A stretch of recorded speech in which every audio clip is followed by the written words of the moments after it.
All right, guys, welcome to the Media Hijack Podcast. I'm your host, Billy Walters, and joining me is Chris, Unholy Jesus. Yeah.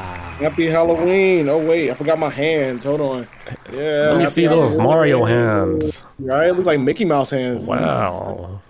Okay, Mickey Mouse. I'm Nacho Libre, if you guys don't know by now. All right. If you know, you know. Part of the Catholic Church. He was Catholic, right? Yes. Out here feeding the kids, you know, daytime, Fighting. but then by nighttime, I'm wrestling kids. I mean, Man. adults. We don't wrestle kids. He's like Eddie Guerrero. Yeah, that's some damn priest talk right there. Right? I'm wrestling with kids at night. All right, guys. Today will be our 5th annual Halloween episode. Our 5th Halloween episode. Came a long way, man. And we're still going. Yeah. We're still going. 5. That's a lot. Yeah. So today we're gonna. Well, the main topic I'm going to be talking about is the thinning of the veils, or beyond the veils, because I think everybody can agree that something is definitely going on to where a lot more people are experiencing more paranormal activity, Right. and a lot of it's being caught on video, and to me, a lot of it looks real. Call me gullible or whatever, but a lot of it looks real, and Yeah, man. I think I got a good eye for seeing if something was real or fake, because I have a lot of experience with video editing and special effects. So I think being gullible makes more sense now to me than it did back then. Back then, people didn't have no internet, no videos. It was just like, right. hey, that person down the street's a fucking witch, and you just like went with it. Nowadays, it's like, yo, footage. I mean, so I get it. I mean, Yeah, it's a lot of weird shit to where I was like, I don't know. I don't think they faked it. It's too weird. it can't be explained. All right, before we get started, if you guys want to get some official Media Hijack t-shirts, head over to the MediaHijack.com, grab you some official t-shirts. Also, if you guys want to catch the replay for this live Twitch video, we're here every Tuesday at 6 o'clock p.m. You can catch the replay on the following day on YouTube. And then also, don't forget to rate, comment, subscribe, give us that 5-star frog splash. Let's go. Nacho Libre. All right. Judy, what are you? Oh, she's a nun. I'm a nun. Hi, Judy. Oh, okay. She's going to be in the background, and if she want to chime in with any Halloween comment, story, or whatever, she in the back. Yes, and since you're a nun, if we get too crazy, come and save us. We might get crazy with topics. Yes. Set us back on the path. We're not trying to Hold that cross up. Yeah, we're not trying to hit that realm with fire. Right. Like Ooh, kind of hot in here. getting hot. Gee, turn the fan on. What fan? All right, let's get started. Okay, so beyond the veils. So what exactly does the veils mean, right? The beyond the veils. So like the veils in this case is a boundary between the world of the living and the spirit realm. So every year as we get closer to Halloween, that boundary, it thins, making it easier for spirits, energy, and other worldly beings to come reach us. So there's like a belief, like I think in a lot of other countries they believe this too, like during like October when you're getting close to Halloween, or just a month period, they say that the veil is a lot thinner during this period of time. Right. Which they say a lot of people, when they do a lot of spiritual work where they're trying to connect to the other side, they have a lot of like more success because it's thin. It's like paper thin. Like if you're playing a Ouija board, guess what? You probably get them first round if you're asking questions about the other side. They'd be like, hey, I'm right here. I can almost smell you. Oh yeah. The problem with the Ouija boards at this time of night is when people use it, they leave the door open, or it's just leave that open and then all hell breaks loose. And wide open. Next thing you know, you got shit crawling out your TV. They're like, oh, I didn't know you're supposed to say goodbye at the end of the game. And then when you don't say goodbye, guess what? You, my friend, just created a portal.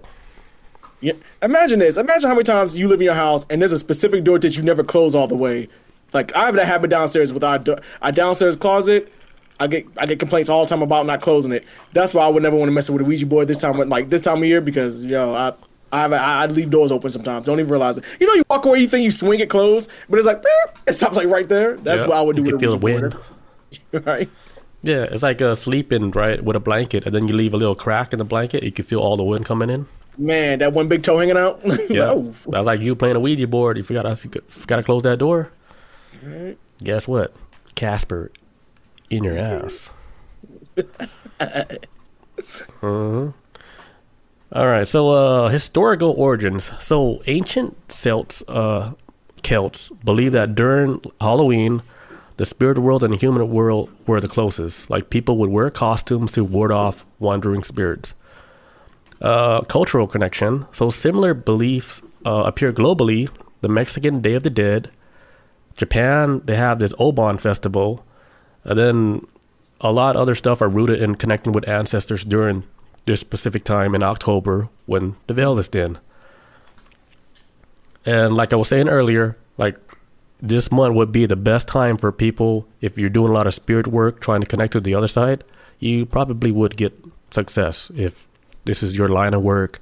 You're like trying to conjure, the other side. I don't know why would you want to do that, because I mean, imagine you're trying to call like a loved one, right? But then someone pretends to be a loved one. Like, all right, okay. And then they're trying to call a loved one, but then someone pretends to be a loved one, but they're actually like a demon.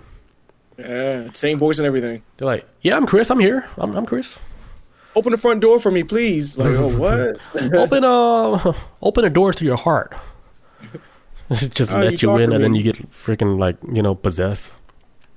How are you talking to me? You've been dead for 6 years. Nah. Why you sound like that? You sound like a damn gremlin. It's that bass in your voice. Right, like geez. All right, so nature energy is also shifting as we're heading into winter. It's a part of the renewal part of the cycle, which naturally brings us closer to the mysteries of life and death. And nature plays a role in that too, right? Winter, everything dies, and then we don't live forever. When we die, we go through a cycle too. We get back into the dirt and blah blah blah. We come back to nature, and I think shit. If you're, what's crazy about ghosts, right? What's that? Why do ghosts always have clothes on? Like you never see ghosts naked. Yeah, they always well dressed. Yeah, like if they died like in the Victorian era, they're wearing all this Victorian style clothes. But there's never like a case where it's like, I saw a ghost and it was butt naked. Dick swinging and... Yeah, I never heard anything like that before. It's just like they're wearing their normal clothes. Is their clothes like...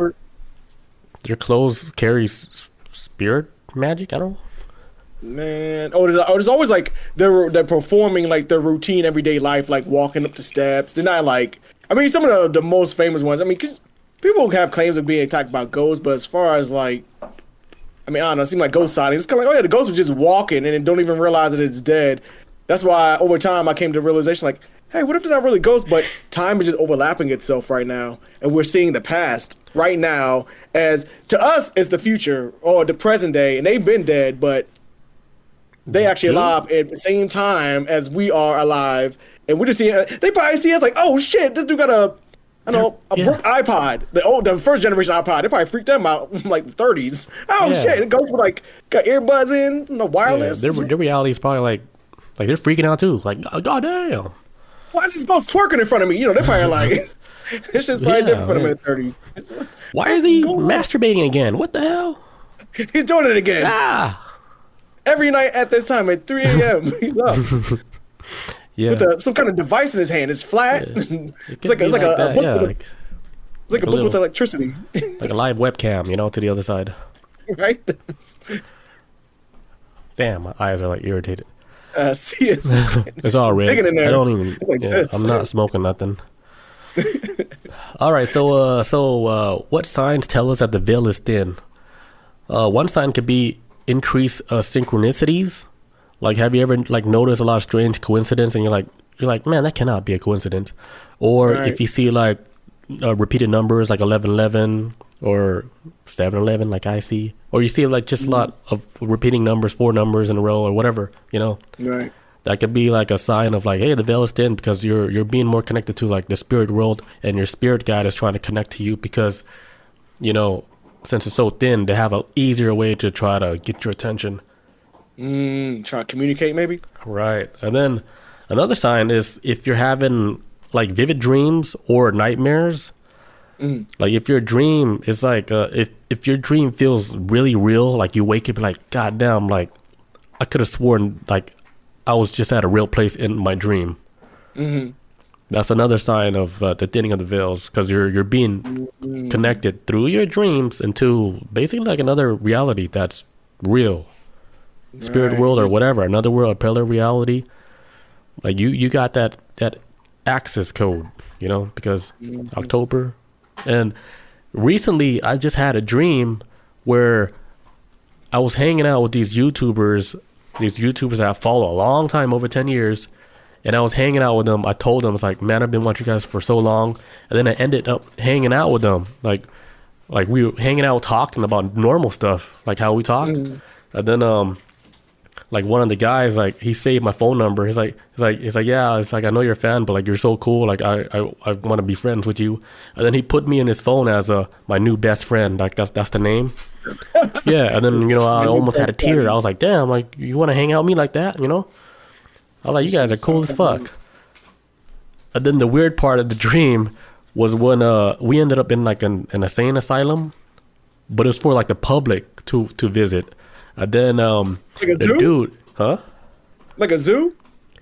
No, it's not like a zoo, but it's more like let's say it's like a coffee shop, but it's built in a insane asylum. Oh, okay. Yeah, but everything looks fucked up, but it's made for like the public to hang out. And then the dude, right? The dude, he grabbed like the back of my neck, and then he was like, here, I'm about to show you something. He grabbed the back of my neck, right? He put my head onto the wall, and then I was like, what are you doing? He's like, just look at this one spot real quick. And then he grabbed my head and he put it in another spot. And then like it's like spray paint on the wall. And then I looked at it, right? And then he backed me up a little bit. I saw like a human face.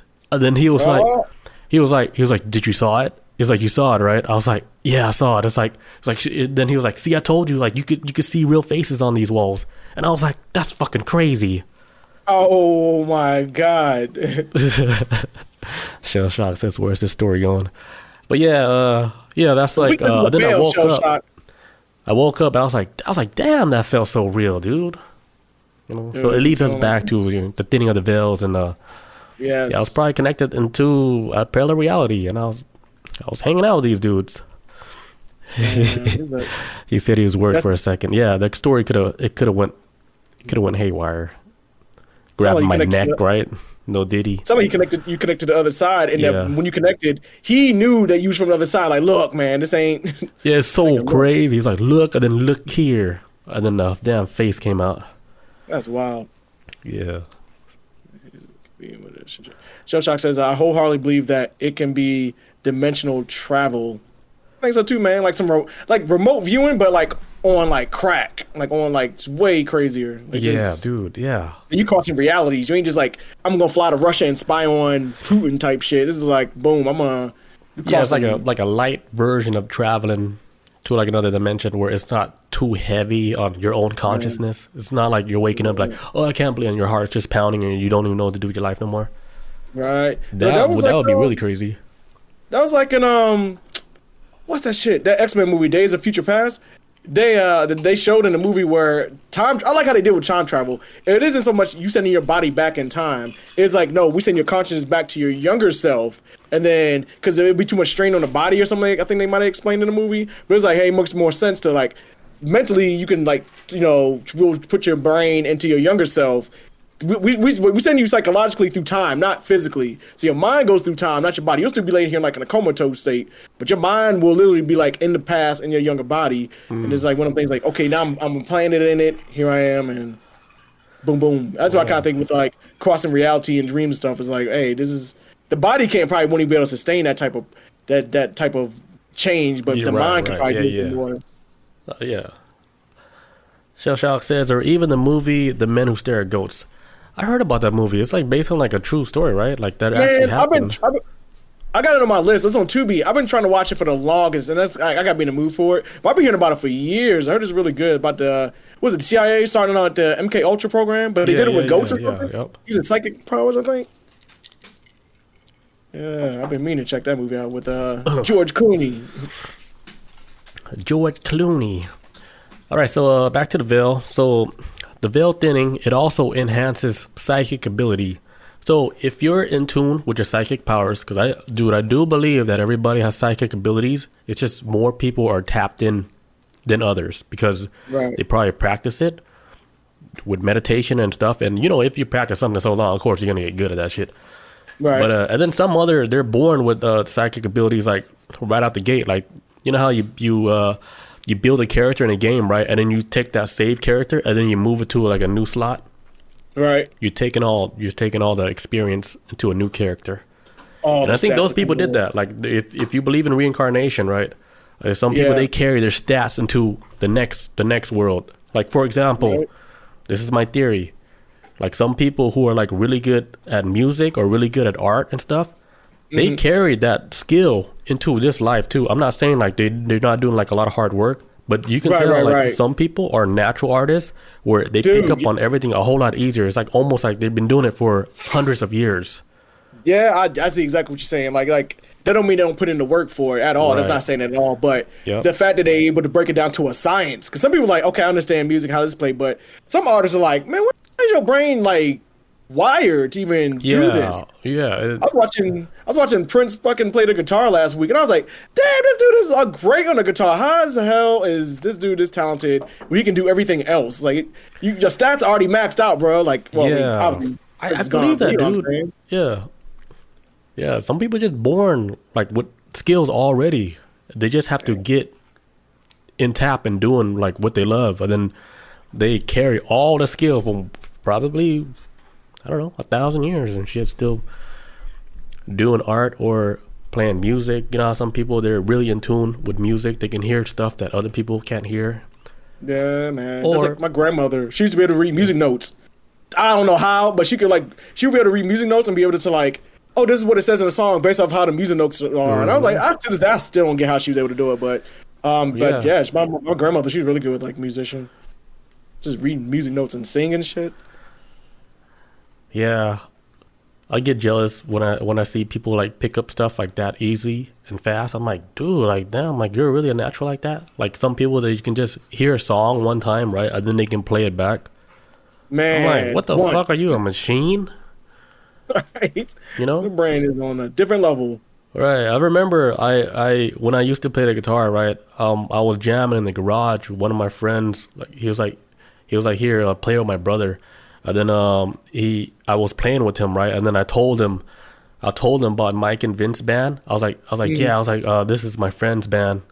And then they're like, he's like, yeah, play me some of their music. And I played like one of like the Mike Vince band songs, right? He listened to it one time because I know he never heard of this band before. And then he played the damn solo that Brian did. I was like, what the fuck? I was like, I know you ain't heard this song before. And he played that shit in the garage. I was like, how'd you figure that out, dude? I was like, what? That's a good solo too. That's a good solo. I was like, man, I gotta go. I'm creeped out right now. What are you? No, I just played. I stayed up, but I was like, I was blown away. I was like, damn. You're like, who sent you? Yeah, it's just some people they're natural at that shit. Straight up, man. All right, so also seeing or sensing spirits could be another sign of like the veils are thinning. Like you may catch a glimpse out the corner of your eye, like, oh shit, I think I saw something, or you feel like a presence, or somebody taps you on the shoulder. You look, you're like there's nobody. Yeah, you're in there. You're in that world, man, and they notice you, and you're slowly noticing them. You just gotta believe a little bit. I think that's like the key to all of this. You just gotta believe. Yeah. That's it. That's how it is, man.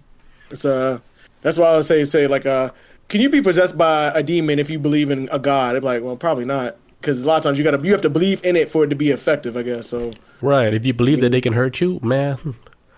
What else can you tap into?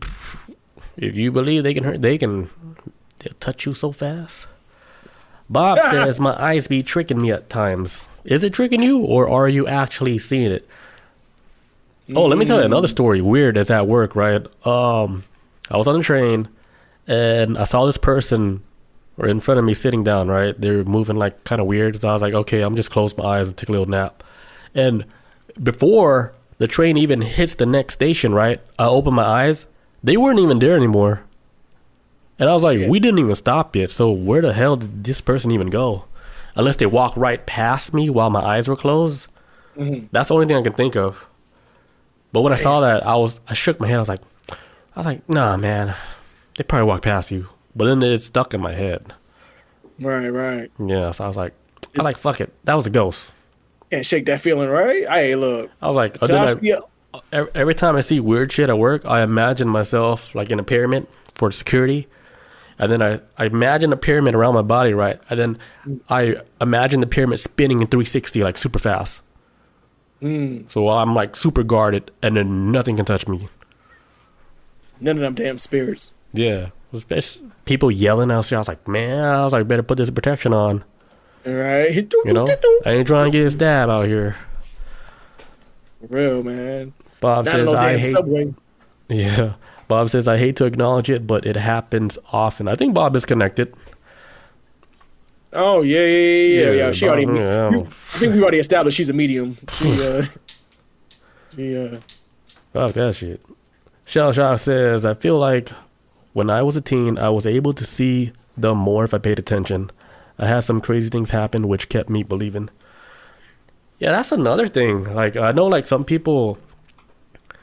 It's like they don't want to believe it, but then when a lot of weird stuff keep happening to them, like, all right, there's something to it. You know, it's like you just can't ignore it. And other people, they believe it, but nothing ever happens to them. They just wholeheartedly be like, oh yeah, I believe in all that shit, but they never once experienced an paranormal event. You know? Yeah. No, I'm kind of like that. I don't ever want to see it. Like I'm one of those people who's like, I believe in ghosts, here or there, but. Man, look, I ain't trying to go to no haunted house and stay the night, though. I don't want to see it.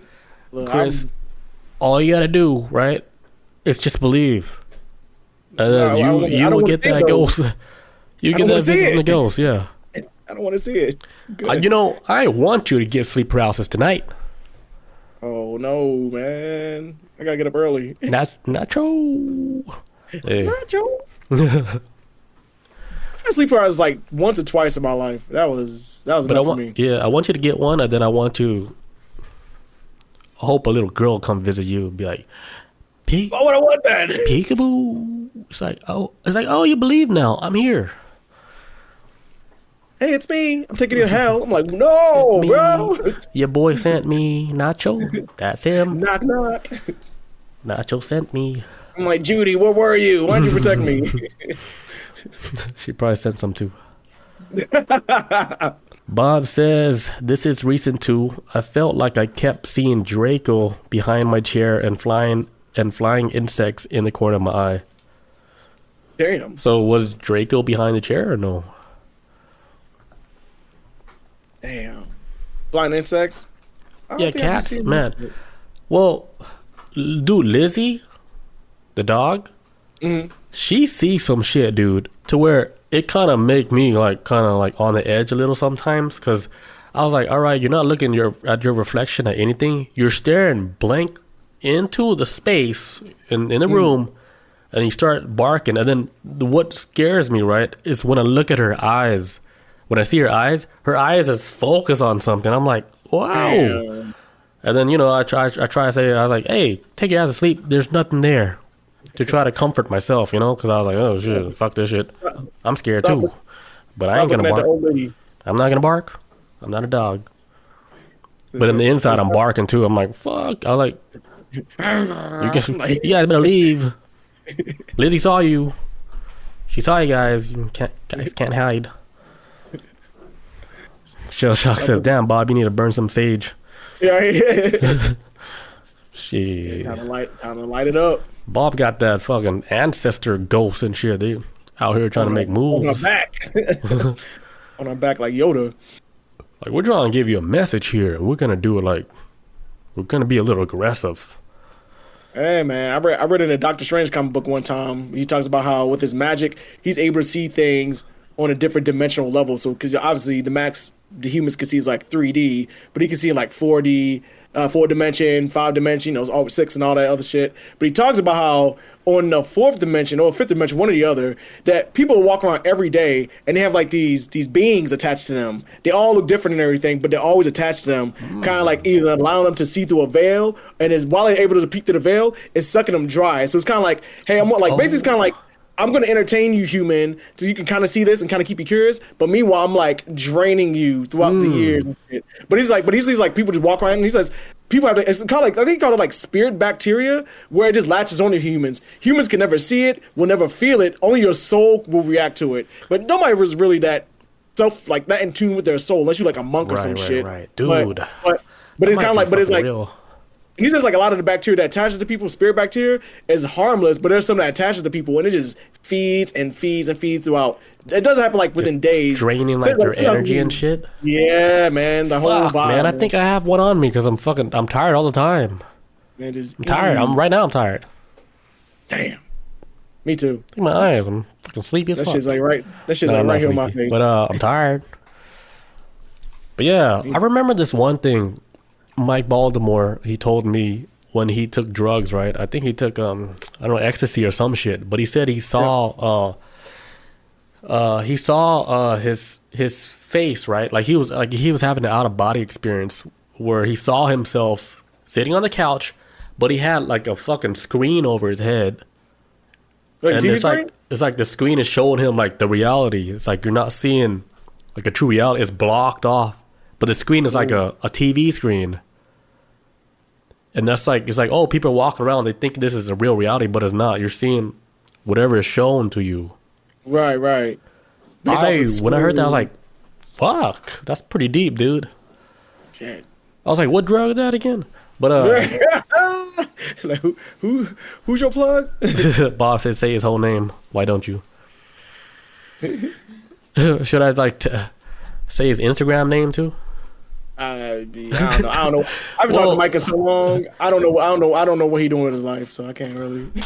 Well, yeah, I remember he told me that story. I was like, damn, that's I believe that. I believe that too. He might Call be me gullible. I don't care. I believe. Let's go. It's whatever you believe in. It's probably real. Look, man, I believe in. When people tell me that trips, I believe every bit of it. Like, Yeah. look, let me hear it. Dude, there's this one trip. This guy, he took DMT, right? And it was like the first time he took DMT. I remember I told you I was scared to take DMT because I'm afraid. What? Oh shit! Lizzie's taking a deuce right now, right behind me. Pinching a loaf. All right, where was I? Oh, DMT trip. All right, so this dude, right? I just listened to his podcast. These dudes are so cool. They respond to like my messages and shit. But if they ever do listen to this, I heard your last podcast, and then he was talking about he was taking a DMT trip for the first time, like a legit DMT trip, right? And then it was a quick trip where he said it lasted it felt like 45 seconds and shit. But he saw like a glowing gold ball with like Egyptian writing on it, and he don't know what it was, right? But then he came on the trip, and he was like, damn, like that shit was amazing. He's like. Coach, put me back in. Let me get another trip. So at the same time, he took another hit of DMT, right? Smoked another hit of DMT. And then when he did that, he regretted that shit because it took him to like the darkest place where basically everything slipped through his hands. And then at that moment, he's like, oh shit, I fucked up. Because he literally thought like he died. And he messed up doing the second trip. And then everything was completely gone. Like so gone, like everything, like there's nobody there to help you. Like he felt like the feeling that nobody like could help him. Basically, like nothing, like nobody could save him. And he's like, fuck, I fucked up. And he felt, dude, the way he described it, he was like, I wouldn't wish this on my worst enemy to experience this. He even said when I heard him say this, I was like, holy shit, I'll never do this shit. He said, I wouldn't even wish Hitler experienced this for himself because it was that fucking dark and messed up. He said he never felt like so like nothing. He felt like nothing, like he didn't even exist. He said like if there was like a like a Skittle with a happy face in there with him, he would have been happy. Like there was something in there with him, but it was nothing. It's completely empty. Man, that sounds like what the fuck is it? When you have that, I can't think of the word right now. When you die, ego death. Yeah, but yeah, they did mention crazy. that. It sounds sadder. Right. Well, they did say like, did you experience an ego death? Like he's like, dude, this is beyond an ego death. This is like it sounds sadder, death. man. Yeah, this shit is like a. So like, when he came out of that trip, he appreciated being back so much. It's like, thank God, you know. It's like I get to be here in this world talking about my experience on a podcast. Like he was like just having like 5% of that. He was like it made his world already, because it's like you came from something where you experienced something so deep and dark where, you know, when you came out of it, you're like, oh shit, I get a second chance. You appreciate life. Like you're grateful for everything, every little thing that's happening in your life. You just appreciate everything a lot more. Man. And you're not worried about like, oh, something happened, blah blah blah. You're not gonna worry about that, because you're like, holy shit, like you should be freaking happy you get to experience like this right now. So I think that showed him like, hey, shit can be a whole lot worse. It could be nothing. It could be nothing. And he felt that. He was like, god damn. Bob says abyss. Yeah, I remember like a couple years ago, and I mentioned on the podcast before too, with the actor William Shatner, you know, from Star Trek and shit.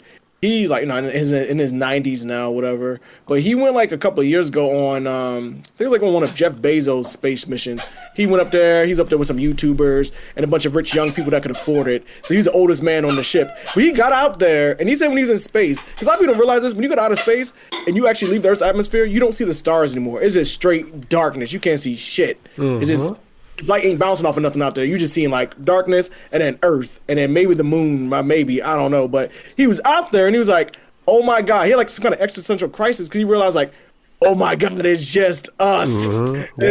We got to do better. We got to start loving each other more. And then even though it wasn't like, even though it was like a DMT trip, it's still like the same kind of like lane of like, oh my God, like I just saw darkness out there and there's nothing for us. And so he kind of came back with a different mindset of like, oh my God, I've been alive for like 92 years. I wish I had more time to fix shit, but we got to do better going forward. Yeah. And I was like, man, some people need to see it, but damn, like, but there's so much information out there now, like trying to help people, because you know a lot of people, they're dealing with a lot of mental shit. So, and there's a lot of help on the internet also, which is good, because I believe like there's like people out there that they were sent here like for a reason, to help other people. Like if you have like a really a popular YouTube channel, right, and then your channel is basically helping people try to figure themselves out, or just trying to figure out like who you are, or you know which direction to take or whatever. Those people, they're the light people. They're the people that's sent them here like in armies and shit to help turn around like the whole projection of what the earth is going through, because I think like we're heading into a direction where it's gonna get better, because it feels like it's worse, but I feel like it's getting better, because a lot of people is more aware of this shit now. Yeah, man. There's like a whole lot of companies, like for example, BetterHelp.com. Like you see companies like that, and you know, trying to help people in their community of their own home and shit. But when you see stuff like that, like you know something is happening globally, where a lot of people, they need help now. And go ahead. I was about to say too, also from like a societal standpoint too, man, like more people are starting to wake up to this shit about, hey man, maybe we kind of a little too rough on each other and ourselves. And because before, like back in the day, at least as far as going with me and the black community, if you had any type of mental health, it's like go to church, or you know he just touched, or he whatever, but there's nothing wrong with him. It's just he's just weird or whatever. And he kind of like in the black community used to be this whole thing of like just blowing it off, and it's always been kind of like frowned upon for people to go to like seek help from others, especially from like therapy. Now it's more acceptable than ever before in history. So it's like on some real shit, like people are starting to tap in more into like, hey, mental health is a real issue, and we should explore options to help people.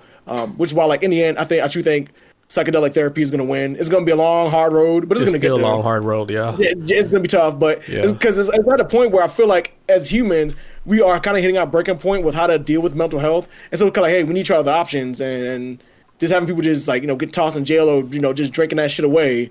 It ain't, what does it do for the people? Shawshank says it's called capitalism. Man, America's like, you got mental health? Here's a fucking gun. Like, why is this? Why? I ain't trying to get too political with it, but I'm just saying, like, in a world, like, we need to heal ourselves, man, as a people. Yeah, I think, like, even, like, not just, like, with the black community, even, like, the Asian community with the older generation, when their kids say, oh, they're having some mental issue, the old folks, they don't believe that shit. They're like, dude, that shit's not real. Get over that shit. They don't think it's like a real issue, like with the whole mental stuff. Like that shit is real, dude. And let me give you an example. Like even in the Muslim community, right? It's probably frowned upon also. But there's this one UFC fighter. He's known to be like, oh, the boogeyman of the whole division because he's Khamzat Chimaev. Mm. Well, this dude, right? He's like one of the most popular fighters, and he's not even a champion. And he makes more money than a champion, which is fucking crazy because so much people want to watch him fight. He came out recently, last week before his fight, talking about he had like mental like issues. He was dealing with a lot of mental like trauma and stuff, and he said it on camera, and people were shocked. They're like, "What the hell? Like this monster, this wolf of the division that's taking out people had like a mental like breakdown. Like he was going through a depression." I was like, "Holy shit!" Even I was surprised. I was like, I knew he was going through something. I didn't know it was that. So I was like, yeah, like even in the Muslim community like that, everybody's affected, dude. Nobody like that shit is strong. Rich or poor, like, don't matter, man. Yeah, that's why I was like, he of course, you still got to be careful, like, who you hang around with, because they can suck you into that net of that, whatever, that world that they're dealing with, and they'll suck you right in. Because this dude, he wasn't even, like, making weight for his fight. He was, like, he missed weight by, like, 7 pounds and stuff. Like, how the hell you miss weight by 7 pounds? You're a professional. Right? I was like, dude, like, and if people, they bet a lot of money on you, and you gonna miss weight like that. Like, they changed the whole UFC card just for him. They switched everything around just for him because he was like big money. Yeah, but I think he was hanging around the wrong people, and they probably sucked him into like some dark shit. But he looks okay now because his last fight, shit, that dude was shining like a diamond. I was like, goddamn, broke the motherfucker jaw. He broke his whole jaw. Yeah, like he was fucking Mortal Kombat. He's free, man. Free to be himself, man. That depression shit is kind of like, you don't want to bring it up because you feel like it's weird, but then when you find out that everybody else all depressed too, it's easy to kind of come out with it because most people will hide this shit and you don't know until like, especially when I was in the military, bro, there's people offer themselves. You never knew. You would never think in a million years that people were self-deleting and they had issues that you was working with them. It's like, I was just working with this motherfucker last week. Like, what happened? Like, was that close like that? Yeah, those people, like, I had a supervisor like clocked out early, bro. Like, this is crazy as hell. And I was just talking to his ass like just several days before.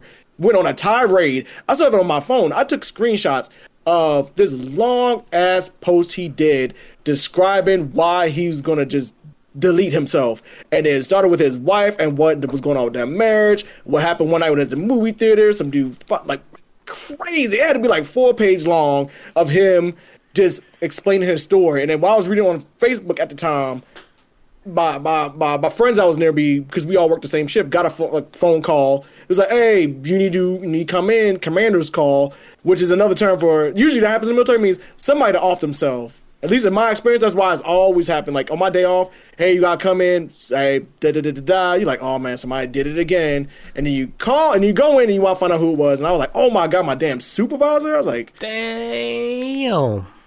Just talk to the dude. But then it made sense why I was like, damn, I was just reading his Facebook shit like 20 minutes ago. So he just did it.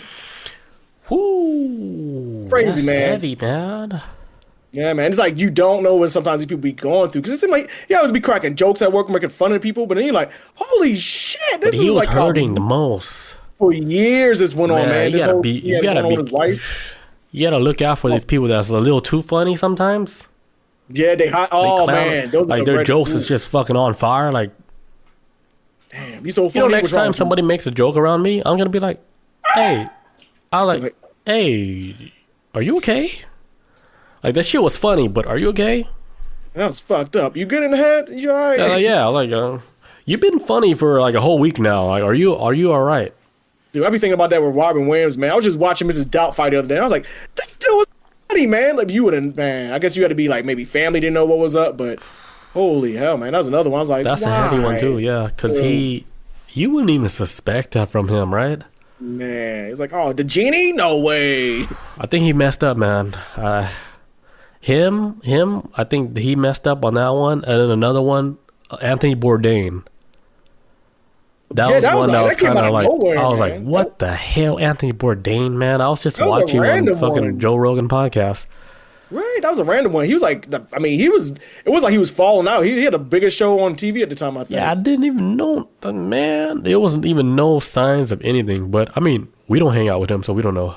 Right. Only people that know the demons are the people that got them. Right. Mario. What shall Shock say? I'm going to take a leak. We'll take a quick break real quick, and then we're going to finish off the thinning of the veils. Okay, Shell Shock says, right when we got home from Kyrgyzstan, I got that call. Yeah, that was a deployment that me and Shell Shock went on back in. Oh, so you guys were linked up here. Like, you guys were already... Yeah, that's why I met him in Kyrgyzstan. We was on the deployment.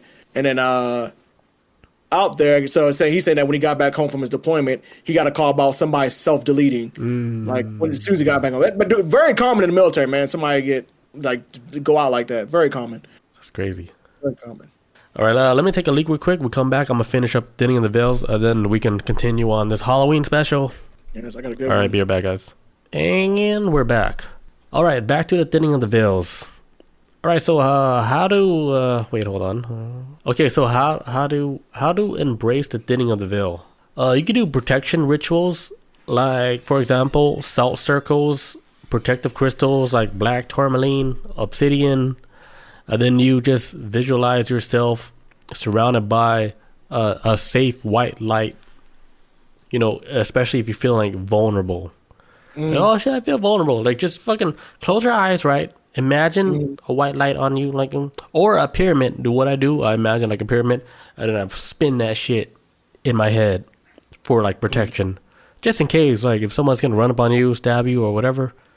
Right. Get back, demon. Yeah. Or you can like light a candle for a loved one, meditate, or use tarot cards to connect with ancestors. Tarot cards, I don't know. I never messed with them. I don't think I ever messed with them. I at one point I did, but then I didn't because I was like, I don't want to know these things, you know? Like, if they're trying to guide you, it's almost like, it's kind of like a cheat code, but like I feel like, all right, that's like you're defeating the whole purpose of like us experiencing life, because you're trying to like cheat your way through it. Like, oh, should I make a left or a right? Like, I'm just being like just for example, and like, oh, you should make a left. You know, like, for example, like, people's like, hey, should I take this job or should I not take this job? And then use tarot cards, right, to help them decide the answer. Yeah. I don't think that's how you're supposed to live your life, dude. It's supposed to be, you're not supposed to know all this shit. That's the whole key to it. Because if you think about this shit, dude, they're saying most people that do like tarot cards and stuff, they're like the most depressed people because they can't decide like what they want to do with like their life. They want answers from something else to tell them. So they use tarot cards for, it's like something to like a brace for something. Yeah. It's like they're a slave to it. Like, it's like, it's like I think you're just supposed to live your life. Just live your life, dude. Even if it's bad or really good or something, I don't think you're supposed to have that. Hey, there's a little cheat code here that you can live a perfect life. No one's gonna live a perfect life. You have to go through all the turmoil. You have to go through all the headaches, all that shit. You gotta get shot 9 times or whatever. You probably have to go through that shit. All right. You gotta go through it all, man. And that's how you get the XP, man. That's how you get the XP. That's how you get the XP. And even if you die, right, you still die with a high score. How about that? Right? Think about that. Because it'd be like, okay, what if I die? Like, yeah, what if you die? And everybody's gonna die. Also, I feel like this is like also too, when you realize you have time to do things, to say like, for example, if I knew that I was gonna be clocking up out of here at the age of like 90 or something, I personally would feel like I would procrastinate more. I didn't mean that. You know what? It wasn't that. Huh? But go ahead. Like me personally, I would like if I knew I was gonna clock out at like 90 years old, I would probably procrastinate on my life. Like, you know what, this adventure I was gonna go on, I'm not gonna do it now because I got all the time in the world. But since I don't know my expiration date, you're more willing to take these chances and all that, and so it's kind of, at least that's how I feel like. 'Cause me, I'm a procrastinator, so I'll put that shit off to the last minute. Like, I'm gonna go skydiving at 89. Like, what? Me and you both. Me and you both. I procrastinate all the way right to the very end. And I'm like, all right, let's do it. Let's get it. Let's go time. Bob says she got a set. So I think Bob, she dabbles in tarot cards, which is cool. Like, it's a fun thing to do. But when people take it so serious where they cannot make the next move without a tarot card reading, that's when I think it's a problem, right? Because you rip yourself off of your own life experience. Because, come on, man. Yeah, do you really want to know? Like, for example, like if you were given like a option to know when you're gonna die, would you want to know that, or would you just want to live your life normal without knowing when you're gonna die? Honestly, I ain't gonna lie. I would want to know. I'm not gonna lie. Me personally, I know I said the shit I said earlier. That's a hard road. But I don't know. I feel that's a hard road. I gotta know, man. No, I gotta know. I would like to know. I don't need to know. Yeah, that's dude. That is rough. Imagine knowing, like, all right, Chris, you're gonna die in 3 months from now. Tomorrow, you like, what the fuck? Like, what? Why'd you tell me? Nah, dude. I wouldn't even want to know. I think most people are like that. Like, every time I've had this talk with like everyone, because everybody seems to have the same thought. Like, I want to know when my expiration date is. Almost everybody knows. Like, no. I'm like one of the few ones. Is like, sure. Let me take a peek. Let me take a little peek. Yeah. Oh my God. Oh, we can't. Oh no, goddamn. We can't go there tonight. We can't go there tomorrow.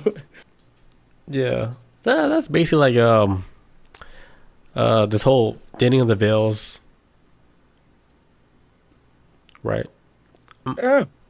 I drink a really strong whiskey, so I'm kind of slow right now. You good? You good, man? I'm drinking water, man. I gotta drive in a little bit. Oh, okay. All right. So that's it for Beyond the Veils. Okay. We're gonna jump into the next topic. Chris, I'm pretty sure you got a good topic. I got you. This is Thank you. Not a ghost story, but this is an alien story. But this is a scary alien story. Okay. Probably one of the scary ones I've heard, man.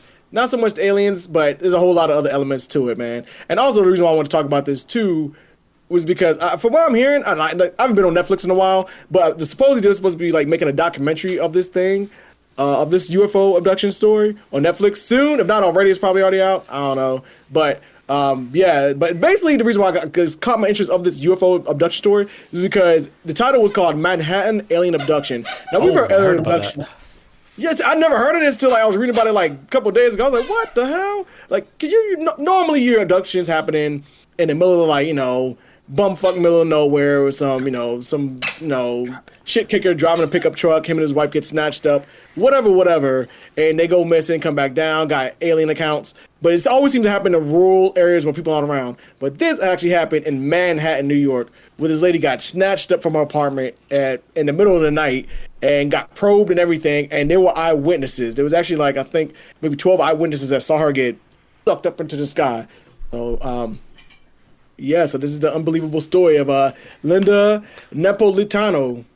Sounds Italian enough. Yeah, right. Hey, okay, Mario. Okay, Mario. Yeah, let's go. Hey, All right. So Linda, actually, so what happened is like she actually went floating through her Manhattan like skylight in her apartment back on November 30th, 1989, 3 o'clock in the morning. Linda claimed she was sleeping next to her husband when she suddenly jolted awake.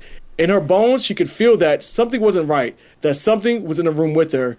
When she looked around, she allegedly saw a group of small gray beings standing over her, staring at her with black eyes. But Linda's account of the aliens told her that actually she said that when she woke up and saw the aliens, they told her like, be quiet, like hey, don't be quiet. And since after that, they actually when they spoke to her, telling her to be quiet, it was through like a weird telepathic language. You know, they got tiny little mouths, no lips, so it was all through brain waves, and she could hear them speaking into her mind, telling her to shut the hell up. That's when she found herself paralyzed and was unable to call out to her husband for help. Linda claimed that a bright blue beam then shone through her window and lifted her body off of her bed into the night sky and into the large oval-shaped spaceship. Once inside, the creatures brought her into an examination room where they laid her out on a table and instead of and inserted strange metallic devices in her nose. So they was just probing. They didn't go for the butt or the front. They went for the nose this time. The nostrils. Yeah, they went for the hole. Yes, is that how you man. Say it? Nostrils. Nostrils, man. Right up her damn nose, man. Let's go. But yeah, so and also shout out to All Things Interesting. I think it's the name of the website. That's where I got this story from. They always put me on shit. Yeah, All Things pretty Interesting. solid. Pretty solid, man. Shout out to them, man. But as I continue, okay, so after that, after they probed her nose and everything like that, boom, Linda wakes up the next day in her bed, next to her husband, like nothing ever happened. Dude still sleeping, her butt crack hanging out. She in bed like, oh shit, like butt crack hanging out. What? I'm just imagining in my brain like his back is turned, he's got hair on it. He never rolled over to check on his wife when she got sucked up. Man out. He got to be up at 6 a.m. He's still out. Like, so, damn. But I pictured all this in my brain. Yeah. Like I said, so Linda actually woke up next to her husband, and at first she kind of wrote it off as like a terrifying ordeal, a vivid dream. Which also, not to sidetrack too far from this, but when I was first reading this story about her, the first thing I thought of was like, hey, what if paralysis demons were actually UFOs? She talks about how she was paralyzed. And she was okay. stuck. And so across my brain, I was like, yo, what if these paralysis demons that we've been talking about, thinking the whole time, like supernatural? Yo, what if it's aliens popping up and boop, boop, hey, don't move, don't go to sleep, man. Dude, take you on a trip right quick. It could be. Bring you right back. I wouldn't be surprised. Right Proton, come on. But like I said, so Linda actually wound up writing this whole thing off as something like crazy ass dream. And soon after, however, she noticed a curious lump in her nose, inside of it. Said that she visited a doctor to inspect it, and X-rays allegedly had taken like a picture of like her nasal passages and everything like that, and it showed that there was really something lodged inside of her nose. Later, a throat and nose specialist allegedly examined Linda's nose and found that the object was gone, but there was a buildup of cartilage that suggests something had been previously is actually inserted in there. So like I said, when she actually wound up getting like the whole X-ray thing done, doctor scanned it, was like, yo, we don't see nothing, but something was there though. Whatever it was, maybe they removed it in your sleep before you came and got these X-rays done, but there was something there though, and that bump in your nose ain't there because you got acne or something. Was it like a foreign object that was there, like a little piece of plastic or something? Yeah, I was assuming it was like maybe like a metal tracking device, like a ball or something. I don't know what was in there, but the Grays came and maybe removed it before she even got the X-ray results. And like I said, she had like a little knot there. It's like, hey, no, something was there. It ain't there no more.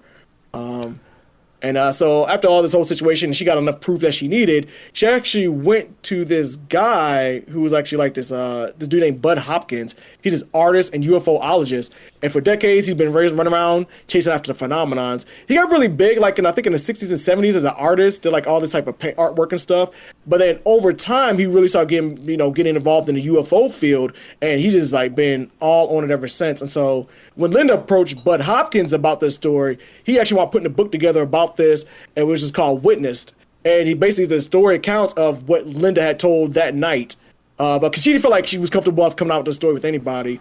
Davian did an interview with her asking her, like, well, why didn't you say anything about this or whatever, whatever? And she's like, look, how can I explain this to somebody? Like, I feel like it's easier to come out being psychotic than it is explaining to somebody I was abducted. Like, they can fix people who are crazy. They can't fix me for what I witnessed because not everybody's going to believe me. So she went to the one guy that she felt like could probably get her story out there.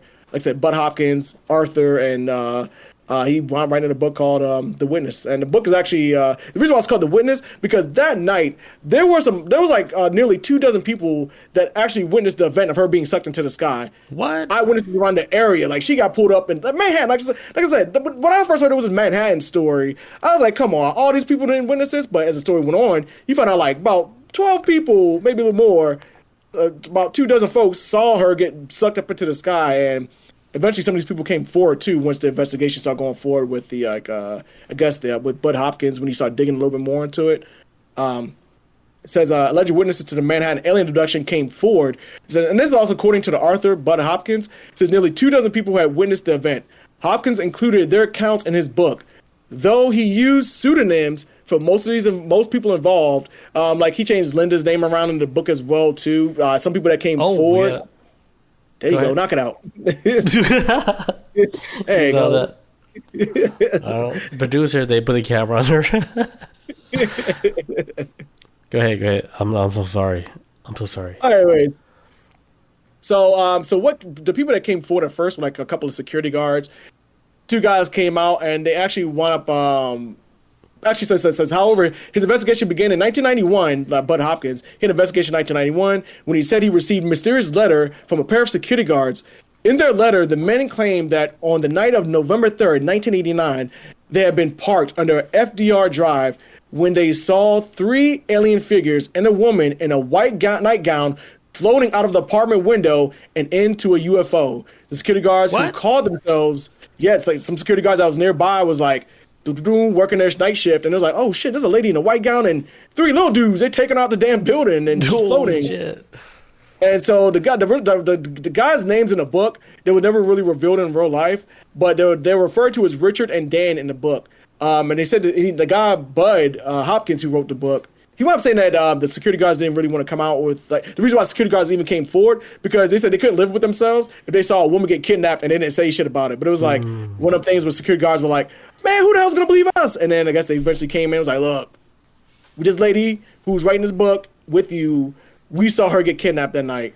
And the guards later actually claimed, too, that their client, which was a prominent world leader who had been visiting New York at the time, also witnessed the same event. So there's like this big wig politician that these guards were protecting who also saw the event at the same time. His name's Javier Del Cellier. He's like a UN Secretary General at the time. So some big wig politicians saw it as well, too. And after Richard and Dan got in touch with Hopkins, they actually learned that the woman was alive. Anyways, these 2 security guards actually wound up meeting up with Linda. They met up with her, and it was like, hey, look, we saw what happened. And she's like, from my understanding, they got really cool with each other in that time frame. Like, they had known each other for years. Linda and the 2 security guards, they chatted it up. Well, shit got worse for Linda because one of the security guards becomes obsessed with her after they first meet. And I got my theories on it. Sometimes I think, as weird as the security guard starts acting, a part of me thinks, was he possessed by aliens or something? Like on some weird shit. Because the security guard starts getting to a point where he starts the security guard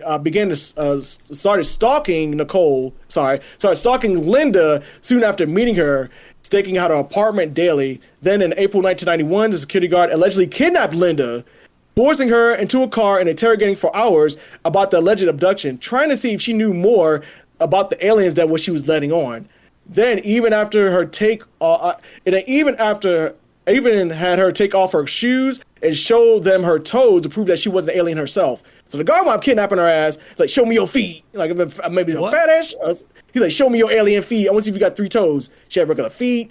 But yeah, the security guard got like super obsessed with her after she came out with her story and actually kidnapped her. And after this, he took her ass back home, dropped her off or whatever. And then over time, he just started sending her letters, talking about how obsessed he was over her. He said he couldn't stop thinking about her. But and he tried to kidnap her. He actually tried to kidnap her again. It was going to bring her to like a beach house in Long Island, but it never happened. So they said that Linda was able to get away from this dude when he tried to kidnap her a second time. And then she said she never saw Dan again. The security guard, they became obsessed with her. She said she never saw him again, yada, yada, yada. He kept sending her letters, but physically she never saw him again. A lot of people say there's holes in the story over this because it was like, well, these people, Dan and Richard, they never came forward. Arthur's saying he never even saw them at first. He said maybe over a phone or through some other way of connecting to them. But, as far as that, he never really, talked to these guys. So a lot of people try to call the story out as bullshit, saying that she's lying, but she's saying she's not lying. All these things are legit. And hey, she's like, look, I know y'all think I'm crazy, but if I was crazy, y'all could fix this. Y'all can't fix my situation. Like, this is what happened. I was abducted, and apparently she got receipts. And also too, she actually said some weird shit too, because Linda says that she actually suggested that the reason why the abduction happened from the aliens was meant to draw attention to world leaders to steer the course of global politics, to focus on environmental sustainability. And also she kind of had a theory too, saying like, hey, the reason why she was kidnapped was to draw attention of this politician to get them to save the earth. I don't know, but she feels like all these people that was involved, including the guards and the politician that saw her get abducted, and all these other dozen people that saw her get abducted, are cosmically connected. I don't know. Cosmically? Yeah, they're all connected through, like, the aliens wanted to send a message. In order to send a message, they was like, hey, let's abduct this woman, and when people see this, then we could kind of like, it's kind of like, it sounds like the aliens that she's describing are antisocial and don't know how to say hi to us, so they abducted her and then try to start a conversation. That's what it sounds like she's trying to explain, like, at least from what she was trying to say. Like, hey, they took me, and they was trying to get, like, the government involved in on it, and so having talks of world peace. I don't know. That's a wild story, dude. Sorry, it was long-winded. It's a lot. This shit went crazy, but the crazy part of the story to me was, the guys that witnessed her that night tried to kidnap her, or at least one of the guys did.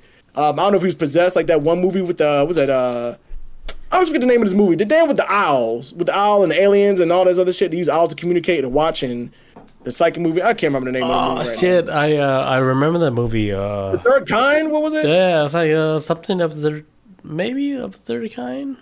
I forget the name of it, man. It's with the chick from Resident Evil in it. She's like the mom when her kid gets kidnapped, I think. But yeah, it's like that type of shit where like people getting possessed by these aliens. I don't know what to call it. Possessed with the quotations? Yeah, I don't know what to call it. I mean, we call it possessed. So them it's probably like, when I think of possession, I think it's more like supernatural, not technology based. Maybe they got like technology they use to like, hey, put me in this body. Boom. Bob says the fourth kind. Thank you, Bob. The fourth kind. Yeah, exactly. Yes, the fourth kind. It's like that. That's like crazy. That's a crazy movie. Yes, man. And that's what it sounds like. This guy got obsessed with her, and it's like, were you possessed? Or maybe just a UFO fan that took it too far, because he said he took off her shoes and wanted to see her feet. So maybe that was something. man, like, I want alien feet. You got 5 toes? I don't want that. Ugh. So yeah, but they're supposed to be coming out with a documentary on Netflix about this. If not, it's already out. I don't know. I haven't checked it, but yeah, that's it for that. Alien abduction in Manhattan. So, do we have any personal stories on Halloween? As far as me seeing anything supernatural, I think I talk about this every year, but the only one I really had, at least that I can remember, was when I was in Iraq, and there was this damn gate shack I used to work at, and then I used to always hear these stories like, hey, like, if you look out this damn window at night at this time, you're gonna see a dude walking out there. He's gonna be a silhouette. He got kid out there like 5 years ago, but his ghost still walks out there because he's like looking for like his leg or some shit or his arm or whatever. You never told me this. Yeah, I thought it was a show before. I thought I did. But so like one night I was working the gate shack, maybe like 2-3 o'clock in the morning, maybe 4, and then I was getting bored, and I kept like looking out the window, and I was like, what the fuck is walking out there? Like out there in this open ass field. And there's nobody out there. And I remember I called over the radio. I was asking like, hey, does anybody see anybody in this sector? Whatever. And it was like, no, we don't see nobody on the cameras. And then I even asked the patrol, like, hey, do y'all see somebody going down this road or whatever? No, we don't see nothing. And I was like, oh hell. I was like, this better not be the damn blown up dude that I've been hearing about for the longest. And I always heard that you hear it from this, like, because this gate shack that I worked at, because you had some posts over in Iraq, you would be posted in the middle of nowhere, man. You'd be like 3-4 miles away from human life, and you're working a gate shack by yourself with a gun and your damn Burger King, and you just sit there for 12 hours and you just wait, man, wait to get off the shift. And Yeah, I want to see some creepy shit that night. Whatever it was, I saw something out there though. I don't know if it was a real person, but on everything, I saw something walking out there, man. And I was like, I don't ever want to. I was like, I ain't never walking out there because people kept asking me like, "Did you walk out there?" I was like, "Man, no. What up? It don't see me. Like he on a stroll, man. I ain't trying to bother him. Go do your thing, ghost man." So you saw something, right? Or you felt I did. something, or something So like, happened? I felt that. I remember. I was like, I don't know if it was just the adrenaline, but I remember the hair rising up on my arms. I'm like, oh shit, goosebumps. Damn. I'm ducking down, peeking over the window, like, oh shit. I'm like, is that a person? I'm like, damn, I But wish a car it's would build nothing. something. Huh? I guess it's nothing. Yeah, man, I didn't see anything out there, man. I was hoping a vehicle would drive past or some headlights would go past him, like so I could see something, but nah, nothing ever popped up, man. Yo, that's like the same shit. Like with Lizzie, the dog. Mm. She would see shit that I don't even see, right? And she starts barking. I was like, bro, bro, bro, bro, bro. I was like, what are you barking at? Mm. And it scares me. And I'm like, oh shit, let me I know she's barking at something. It's just I can't see it, but I'm not trying to tell her like, oh, you're not barking at nothing. But I'll take her into my arms. I'll be like, there's nobody out there. So, You're not barking at nothing. so I want to discredit you. Yeah, Like, see, I was oh, like, maybe- but on the inside, I'm like, oh, you caught somebody. Mhm. But like when I grab her, I like, there's nobody. I was like, they can't hurt you. But You're not actually barking at anything. I try to trick her, you know. It ain't real. Yeah. And I take her on this plane ride. I call it Sky Rizzy. It's like a new drug, a pharmaceutical drug. Yeah. And I saw it like when I was watching TV. I was like, oh shit, Sky Rizzy. So I was like, all right. Whenever I take like Lizzie, like on a trip, when I pick her up and take her around the house, that's a Sky Rizzy trip. Damn. There you go. This is the only person to ride. Yeah. Look at Proton. Proton just dropped a squirrel in front of me. Yeah. I see old girl. She killed it? Oh, she just found it. She just found it, dude. Damn. She's like, hey, I have a squirrel. That's what animals be doing, man. When they love you, they're like, hey, you feed me, someone try to feed you. Be like, I don't eat squirrel, my man. I'm sorry. I do not eat squirrels at all. Look at Judy on cam. Hi, Judy. And Lizzie. Lizzo. That's why Johnny got her costume. She had a costume, but she destroyed it. What was it? It was a hot dog. I should have seen that one coming. Yeah, she destroyed it. She destroys everything. She doesn't know how to play with toys. She get a new toy, she destroys the toy instantly. Yeah, man. Look, man, Like, them little dogs got sharp ass teeth, man. A little too sharp. Hmm. I've been bit by both size dogs, big dogs and little dogs. And little dogs to me, that shit is worse. That's just, it's like I don't know if it's like Because they they bite a lot. They bite a lot. What else? Chris, you got another story? Because I got no more. I have one, but I don't know how to explain it. I got a short story about this dude named El Siliban. This ghost that haunts Venezuela and other parts of South America. Long in the house. Go ahead. Hey, Kitty Long, Mara looking like a werewolf. Oh yeah, hello. Yeah, that's me. See all the gray? Damn, getting old. Yeah, so I'll talk about El Saban. So El Saban, also known as the Whistler, is actually like this this spirit being that walks around like the foothills of like farmlands like Venezuela, Colombia, and they all have like different versions of this creature that walks around. Oh, this is spirit actually. It's more of a ghost, not a creature. There's also people that live there. There's also people that live out there in Venezuela that say that actually say that when you hear it close by, just talking about him whistling, because every time he walks, he's carrying a bag of his victim's bones. He's carrying over his shoulders. People saying he's like maybe like 12 to 40 feet tall. I think it's 20 to 40 feet tall. So he's tall as shit, walking around with a bag of bones of his victims, and he wanders the hills and he whistles. And eyewitnesses have said like when you hear it close by, he's far away, and when you hear it far away, it's close. To this day, it happens. It continues to happen in Venezuela plains. So when you hear a whistle and you think it's far away, like, oh man, damn, what is that whistling? He's probably right behind you. But when it's closer, you like, damn, that whistle sound like just came around the corner. He's probably like 10 miles away or something. But it's I guess throw off his victims, I guess. But anyways, so the story goes is that El Saban is actually like this. There's different stories of him. One story is that he was once a spoiled young farm boy who demanded his father make him some venison for dinner. Upon finding out his father had never cooked meat, El Saban got infuriated and killed his father brutally by ripping out his father's entrails and then cooking them up. He gruesomely took his father's cooked entrails to his mother, and they ate them. But the mom didn't know about this. The mom didn't know about this at all, that she was eating her husband's entrails. So I'm just like, I got you some meat, Mom. Mother started chowing down. She found out that it was actually from her husband, and she cursed her son. Like, oh, you sick fuck. Like, you are cursed forever. My little boy, you are awful.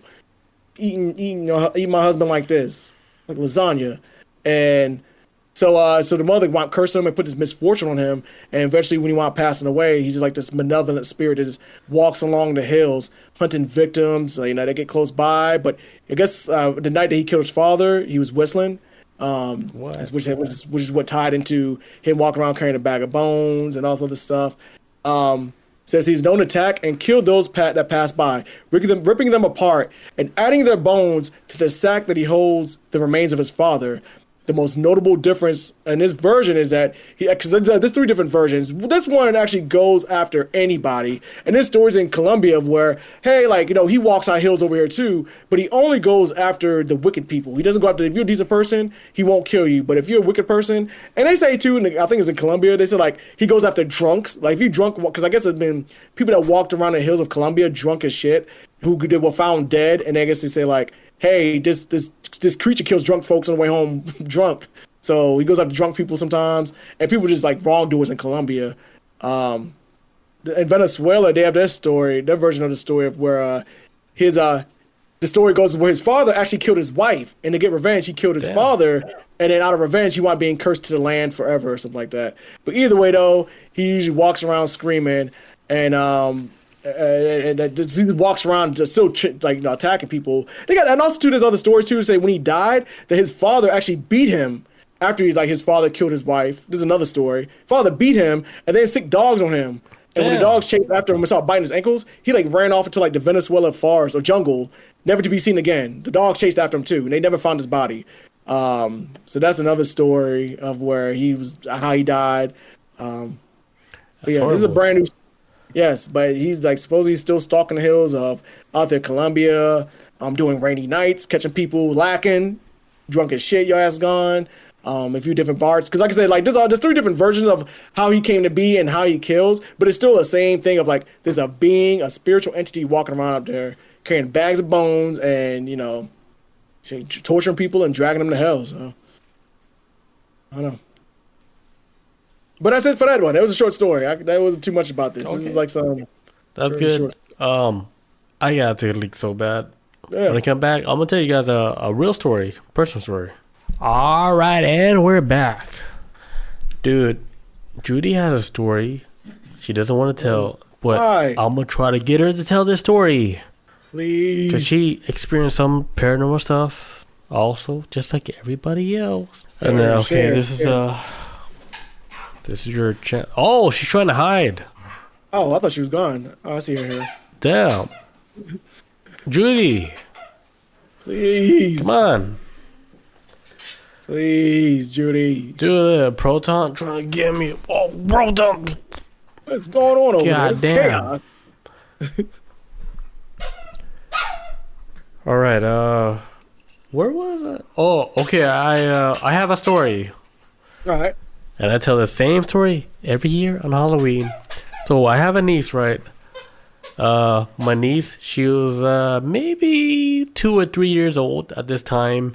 And she was always doing weird shit where it looks like she's always talking in the air. I'm like, who are you talking to? And because I used to live with her and my brother's kid. And one day I came home from work, right? I came into the front door, and I saw my niece.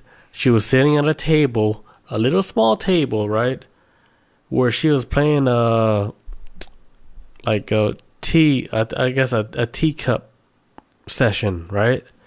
And she was giving tea to somebody else on the other side of the table. But I was like, I don't even see who's on this other side of the table. So in my head, I was like, damn. I was like, these kids have like a wide imagination on like their imaginary friend, dude.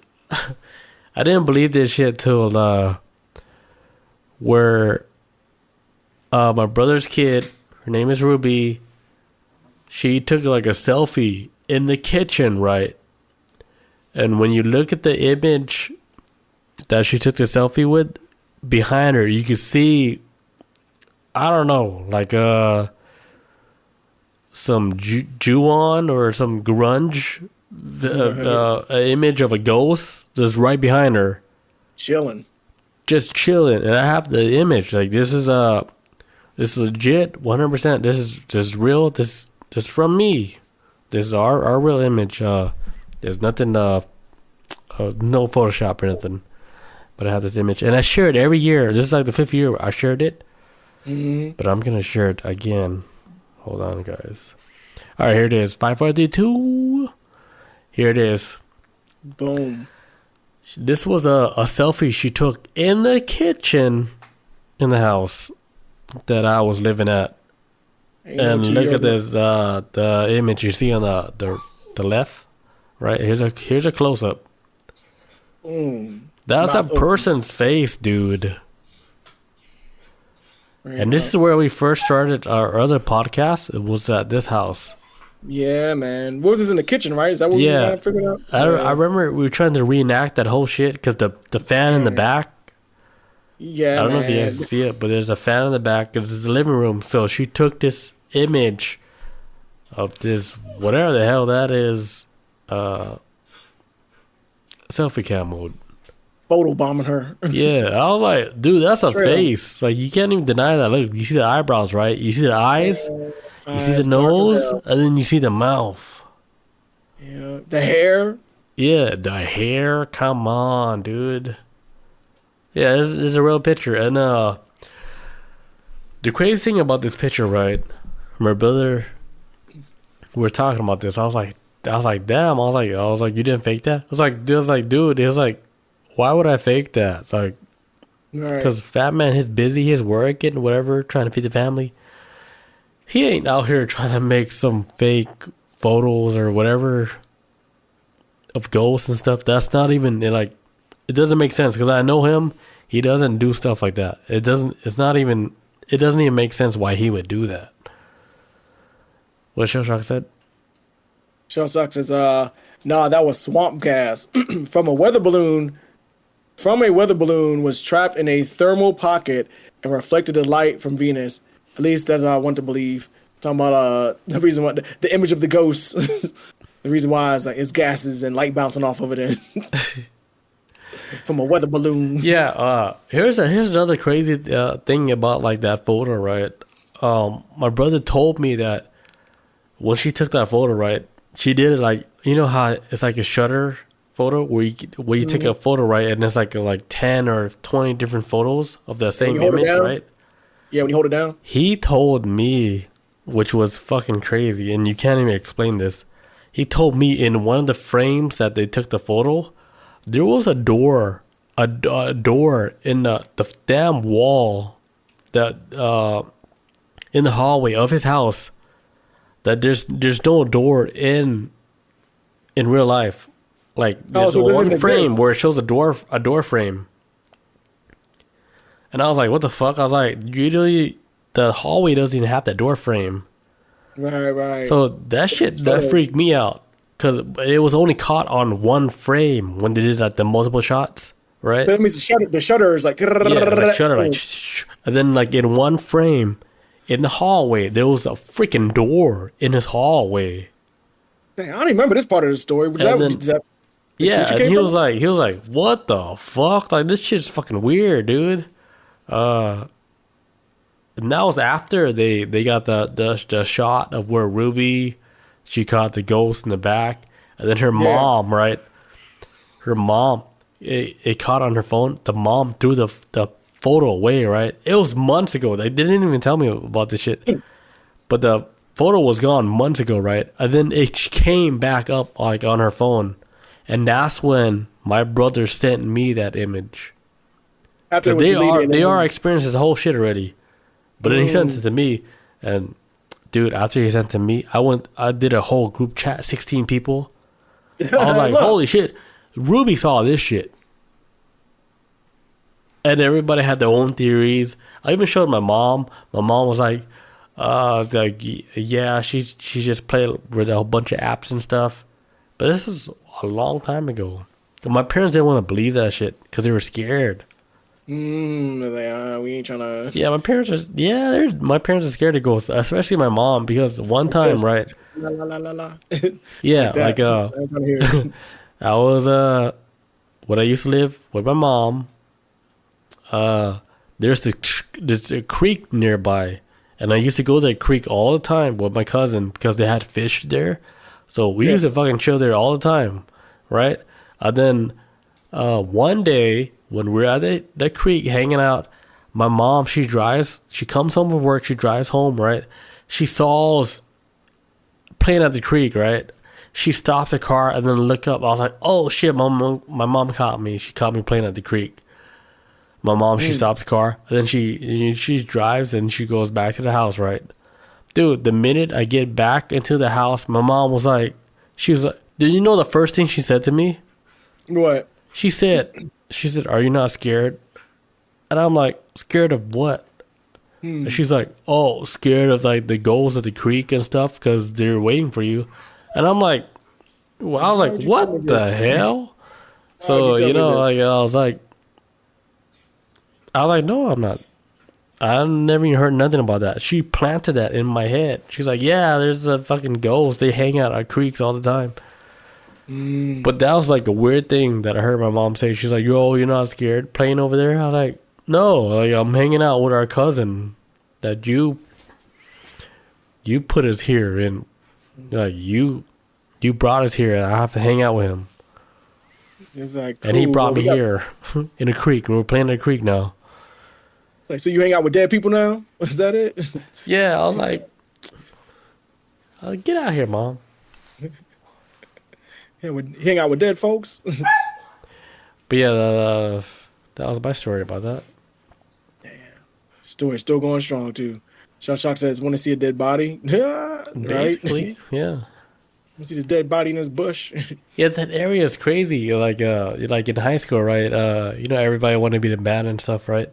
Well, this dude, he was like a drummer. He played drum and stuff. And I found out like he lived down the street, like literally down the street from my parents' house. And the address on his mailbox, 666, dude. Real shit, I cannot make this up. 666 on his mailbox, just down the street from my mom's house. And he told me, he's like, hey, you want to be in my band? I was like, cool, like, let's run this shit. Right? Then he had like a whole drum set and everything. And then, we played drums and stuff. And it just never went nowhere. But remember that one dude, Edward? Yeah. Russian? I was just thinking about him. Was that him? It wasn't him. Oh, obviously that would have made more sense, but we ain't gonna get into this. Yeah, let's not get into that one because I think he might still be in prison right now. Damn, man. That's crazy, right? Who would have thought, man? I thought he was cool back in high school. Yeah, he was cool. Never know. Yeah, but that's all the stories I got. What else you got, Chris Unholy? That's all I got too, man. Are we good on time? We're looking at Where's the Halloween episode? hour 36. That's all we got. Yeah, I don't think I got anything else. As far Judy, as you got any stories? Please, Judy. Judy, Please, man. Judy got some stories. I haven't seen you in how long? Damn, she just gave up. Shutting down. Okay, tell the story with Nan He was talking about the bear in his house. Like a spirit bear, demon bear. Yeah, like the dude, he lives in a haunted house. He was like, "Hey, I got a bear. Got a pet I'm about to bear. show you it can move." And Judy was all a part of that because she told me that story. Did you pet it? Huh? I was asking Judy, did she pet the bear? Judy, did you pet the bear? No. Besides Proton, not that bear. Judy, Spirit yeah, bear. yeah. Damn, okay. All right, doesn't look like Judy's gonna give us a story, so Ah, last chance, Judy, if you want to tell a story. jeez. Damn, Proton. What's Proton doing? She's laying on the ground. Lop. Trying to see if I got any. Shell Halloween Shock scary says, things. "Hey, I was moping at a place and I worked years ago and backed into somebody like physically stopped me in my tracks." Well, so you felt somebody that just blocked you? Turned around Sounds to like you apologize to my coworker who was sitting 15 feet away. Dude, that's crazy. That is a wild. Dude, You wanna see her Alfred? Were you when you bumped into this? Whatever. Like you wanna essayed? You were like, oh, like- what the? excuse me, sir? Oh, the dude is 15 feet away. Get your hands out of my pocket. Oh, damn, there's nobody here. My coworker's over there Yeah, that's scary. eating. One of the many things that happened there. Happened where? Where does this happen at? Where did you work at? Like a fast food joint? Like, I saw this one video, right? It's super viral where the girl, she cuts like a lemon, right? She cuts it like in half, like 4 halves, right? She puts it in the shit, right? She puts it like in like a bag, right? And then right when she put it in the bag, she's like, "Holy shit! I didn't even cut the lemon." Shit. And then she's like, "Oh shit!" She takes the lemon back out. She's like, she cuts it again, and then she's like, "What the hell? Like I cut the shit." And then if you watch the video, you can actually see her cut the lemon, like in fours and shit. And right when she put it in the bag, it went back to like not cut lemon. It was like fully whole again. Like, Yeah, I was like, it was weird. It was freaking weird, dude. am I tripping? She said like her Shock- TikTok got banned after that. Damn. Yeah, Bit extreme. yeah, because like no, because that might have been a glitch to where they're trying to control the glitch. Like no, No, can't have sir. you post and stuff like that. You know. What do you think this is? Shell Shock says, the place he worked at before was a pizza place in northern Arizona, basically where they slaughter natives. Yeah, man, I live in this region now. I live in the same region as Arizona and all that, but all this land is they murdered so many Native Americans to get this shit. It's insane, man. It's wild. I didn't realize this. Like you always hear about it, but you don't really notice it till you see it. But once you get to this whole desert region, you know, I find out like this all was Native American land, and then. Yeah, I came across this one small town. I think it's called like Moab or some. I can't remember the name of the damn place. Like Moby, MOBBE, I think it was called. But it's a small town out in I think it's in New Mexico. Small Native American town where like just all these Native Americans are just stuff there working Sonic and shit. It's crazy, man. That's the whole. This is all Native American territory, man. That's why Utah got that damn Skinwalker Ranch out here, man. It's some wild shit, man. Dude, Utah, dude, you guys have a lot of shit out there. A ton, man. Like A lot of paranormal- ghost towns. Should I say, sit down, drop your guard, and you'll start seeing it. Arizona, the Gaul, the name all their countries after tribes they killed. What? Oh yeah, Arizona has the One gall of the to major name all roads the. in Phoenix is called Indian School Road. Damn. I believe all that, man. That's how the South is, man. All these schools and roads out in Georgia and all throughout the South. all named after like Confederate generals. You're like, man, I thought this was the enemy. Why we got a statue of this motherfucker in front of a school, a courthouse? Well, black people got to walk in. What are y'all doing? People trying to put us in slaves. This country weird when it comes to that. Like, no, man, this Native American chief we killed, we're gonna name this street right after him. Right, we're gonna put that fat burger at. We're gonna put a fat burger right over there, right after we name the street. After some chief. Yep. Man, another story in my brain just now of some crazy shit I did experience. Run it. I can't think of it. It's gone now. It's like it slipped through my hands. I can feel it. Grab it. Grab it. Trying to grab the story back. Oh, okay. Yeah, back in my days when I used to work at the CDC, that's what it was. When I used to do like what was it? I used to like I was working night shift there, and they had me do like patrols like every 2 hours you had to do a patrol through like 3 different buildings at the CDC. And one of them was a spot where they used to keep animals at, and they used to test animals in there. And when you walk around there at night, before I ever started working there, people was like, hey, security guards that do their walking patrols at night don't really walk through there because they hear shit walking around. Because when you walk in there, it's this mad, like when the entrance you come into to get to the building, you think you're walking on the first floor, and now it's actually like the 3rd floor. So when you walk through the door, there's like a railing, and you look down, there's like 2 more floors down there, and down on the floor level are like some cages. They got cages hanging up from everywhere. And basically you just have to walk around down to the first floor, and then walk all 5 floors and check everything, make sure the office doors are closed, yada, yada, yada. But I always heard stories like when you walk around at night, you can hear either chimpanzee like making a noise, because they used to test chimpanzees there and goats and stuff. And or you can hear dogs walking around there, because you know, like when you don't shave it, like we don't cut a dog's like nails and they walk around, it makes that little clack clack noise. Mm-hmm. That's what I heard when I was in there. When I was walking around the corner, and as soon as I went around the corner, I heard like someone's running up behind me. I was like, ah! Got the hell up out of there. But I closed the door behind me.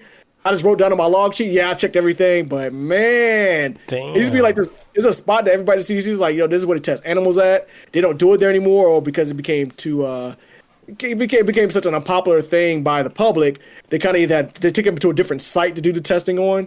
But they say you can still hear animals there at night at a specific time. You can hear like chimpanzees moving around in cages or something crazy. And they said they killed a lot of animals in that testing area, a whole lot. Just test them, inject them with all types of bubonic shit. So, man.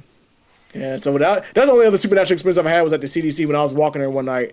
And I kept hearing something. I was hearing doors close. I was the only person in the entire building. I was like, who is in here? I'm hearing doors close upstairs. I'm like, I'm going upstairs to go check. I'm scared, but I don't see nothing. I was like, I know I just heard a door close. But then I'm hearing a door close on the first floor. I'm like, oh, I'm not going down there. Yeah. But I'm just hearing doors close around me. Fuck I'm hearing shit.